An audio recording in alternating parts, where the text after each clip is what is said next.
Horton.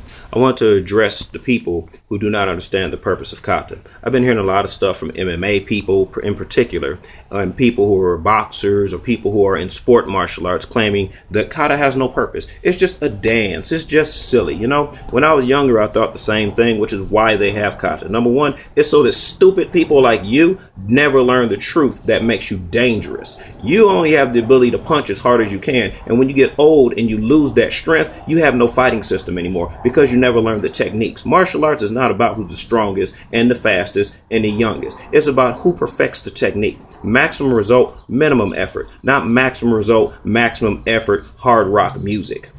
The reality is old boxers get beat by young boxers. Young martial artists get beat by old martial artists. Maybe that's a clue that there's something there that you may not personally understand. I'm going to break down some basics of it. Number one, the reason why you wrap your hand in kickboxing and boxing and MMA and you put gloves on is so you don't break your hand and sprain your wrist because you don't know how to punch without hurting yourself. Not hurting your opponent, without hurting yourself. Because the human body is not shaped like a heavy bag. It's not shaped like a flat surface. It has ridges and knots and bones and joints, and you punch the wrong part the wrong way, you're going to hurt yourself and take yourself out of that fight real quick. As martial arts, we don't have the luxury of pads and wraps, etc. You have to be able to make your hand what it needs to be at the time it needs to be that. As a result, we strike from angles that look like they wouldn't work. We strike and form our hands in ways that look like it would not be effective. Why? Because it's designed to fit the shape of the body, not the shape of a heavy bag, not the shape of a glove, not correspond to a rule.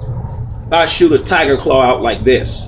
You go, oh, well, your fingers would break. Your fingers wouldn't hurt me. Dumbass, my thumb is going in your eye. That's what this hand formation is. And then my fingers are wrapping around your ear once my thumb is in your eye. You don't know that because you don't know martial arts. You know how to put your hand in the glove and hit somebody until a referee pulls somebody off your incompetent ass. That's what you know how to do. When you do kata, you learn bone alignment, muscle alignment. You learn to move with power without one panicking. Panicking in a fight will make you tired.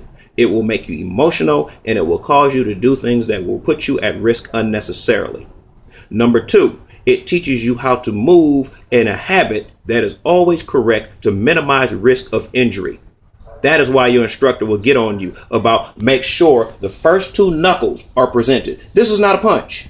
See, everybody punches like this who wears gloves. That's not a punch. That's how you jam your wrist. That's how you break your fingers. You're punching with your fingers. You bend your wrist down and you make sure that the first two knuckles protrude. You then notice you follow it all the way up and there's a straight line from the shoulder all the way down to the knuckle. Now, if you want to understand the importance of that, you take a long iron pipe and you jab somebody with it. That's going to hurt them because the pipe's not bent. Now, take that same pipe, bend it in the middle and jab somebody. What happens? The pipe breaks.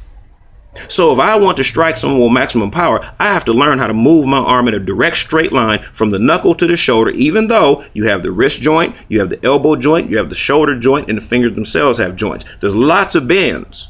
You have to learn to align those bends. That is part of your kata practice.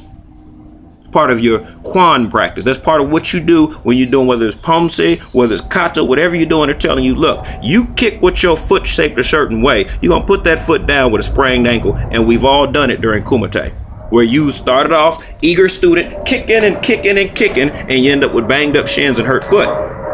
But those of us who stuck with it, when you got to that green belt and black belt, you started noticing that foot wasn't getting banged up as much. Those shins weren't getting banged up as much. It's because your technique improved.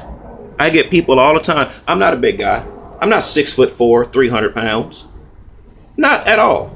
But I tell you what, you let me take the ball in my foot, shoot a perfect roundhouse kick at a 45-degree angle, upward angle, into your pubic bone at about 90 miles an hour. See how much your size means then. Oh, but wait, that's an illegal move in MMA. Wonder why?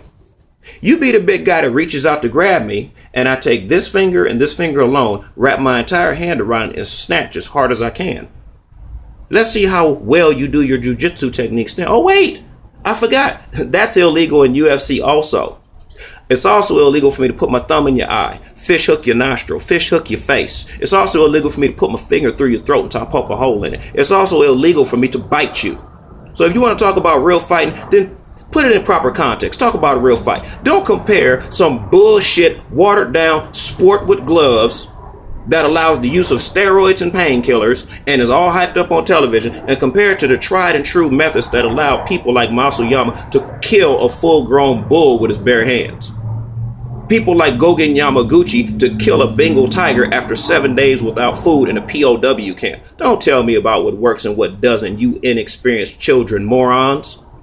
Because for all your mouth on the internet, none of you will back it up with more than a stroke on the keyboard.